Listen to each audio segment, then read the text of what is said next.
Hi friends, நம்ம இன்றைக்கி மாம்பழம் சேர்த்து கடல் பாசி எப்படி செய்கிறதுன்னு பார்க்கலாம். நான் ஒரு பெரிய சைஸ் மாம்பழம் எடுத்திருக்கேன். அதோட 1 டம்ளர் அளவுக்கு பால் சேர்த்து மிக்சியில் அடித்து வச்சுருக்கேன். நம்ம பால் நல்லா ஆறின பால் தான் சேர்க்கணும். கொஞ்சம் சூடாக இருந்தால் கூட அந்த மாம்பழத்தோட புளிப்புக்கு தெரிஞ்சிரும் பால். அதனால் நல்லா ஆறின பால் சேர்த்துக்கோங்க. மாம்பழம் கூட கொஞ்சம் நல்லா புளிப்பாக இருந்துச்சுன்னா ரொம்ப டேஸ்ட்டாக இருக்கும் சாப்பிட்றதுக்கு. புளிப்பு இல்லாத மாம்பழம்னா கொஞ்சம் சப்புன்னு இருக்கும்.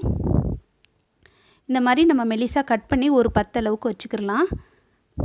இது நம்ம எந்த பவுலில் கடல் பாசி காய்ச்சி ஊற்ற போகிறோமோ அந்த பவுலில் தனித்தனியாக வச்சுக்கலாம். இப்போ நான் கடல் பாசி 10 கிராம் எடுத்திருக்கேன். 10 கிராம் கடல் பாசியை சுடுதண்ணி ஊற்றி 1 மணி நேரத்துக்கு முன்னாடியே நான் ஊற வச்சுட்டேன். ஊற வச்சுட்டு நம்ம காய்ச்சினோம்னாக்கா சீக்கிரம் கரைஞ்சிரும். அதுக்காக தான் இது நான் 3 டம்ளர் அளவுக்கு தண்ணி ஊற்றி ஊற வச்சேன்.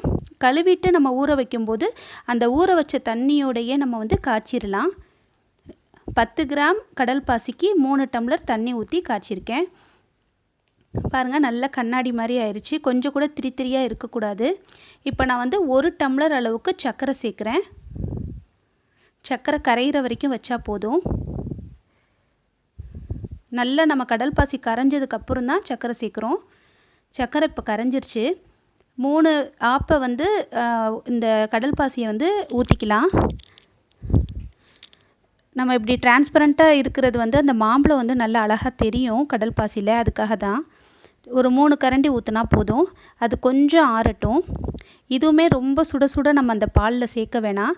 1 நிமிஷம் நம்ம அப்படியே விட்டுட்டு கொஞ்சம் 1 நிமிஷம் ஆறின உடனே நம்ம சேர்த்துக்கலாம். இப்போ 1 நிமிஷம் ஆயிடுச்சு. நான் சேர்க்குறேன். நல்லா கலந்து விட்டுக்கலாம். அந்த பவுலில் நம்ம ஊற்றி வச்சுருக்கிறதுமே நமக்கு சீக்கிரம் கொஞ்சம் ஆறணுன்னா ஒரு தண்ணி உள்ள பவுல் மேலே இதை தூக்கி வச்சிடலாம். கொஞ்சம் அது சீக்கிரம் ஆறிடும். அந்த கட் பண்ண மாம்பழம் இந்த பாருங்கள், அதை வச்சிட்டோம்னாக்கா இந்த 1 நிமிஷம் கழித்து அதில் நம்ம ஊற்றும் போது மேல் பகுதி கொஞ்சம் லேசாக காஞ்சிருக்கும். நம்ம ஊற்றையில் எல்லாம் சேர்ந்து மிக்ஸ் ஆகாமல் இருக்கும். அதுக்காகத்தான் இப்போ டைரெக்டாக நம்ம ஊற்றக்கூடாது. ஒரு கரண்டி மேலே பட்டு அதில் போகிற மாதிரி பார்க்கணும். டைரெக்டாக ஊற்றினோம்னா நம்ம அடுக்கி வச்சுருக்கிற அந்த கடல் பாசியில் மாம்பழத்தில் டக்குன்னு எல்லாம் சேர்ந்து ஸ்ப்ரெட் ஆன மாதிரி ஆயிரும்.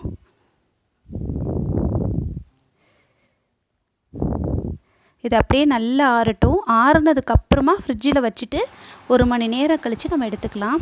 இப்போ ஃப்ரிட்ஜில் வச்சு 1 மணி நேரம் ஆயிடுச்சு. ஓரத்தை மட்டும் லேசாக கீறி விட்ருக்கேன். இப்போது கவுத்திருக்கேன். பாருங்கள், பார்க்கவே இவ்வளோ அழகாக இருக்குன்ட்டு. செஞ்சு பார்த்துட்டு எப்படி இருக்குன்னு சொல்லுங்கள் ஃப்ரெண்ட்ஸ். கொஞ்சம் புளிப்பான மாம்பழமாக எடுத்துக்கோங்க. அப்போ தான் டேஸ்ட் ரொம்ப நல்லாயிருக்கும். ட்ரை பண்ணி பார்த்துட்டு எப்படி இருக்குன்னு சொல்லுங்கள். இந்த வீடியோ உங்களுக்கு பிடிச்சிருந்தா லைக் பண்ணுங்கள், ஷேர் பண்ணுங்கள், சப்ஸ்கிரைப் பண்ணுங்கள். Thank you friends. பாய்.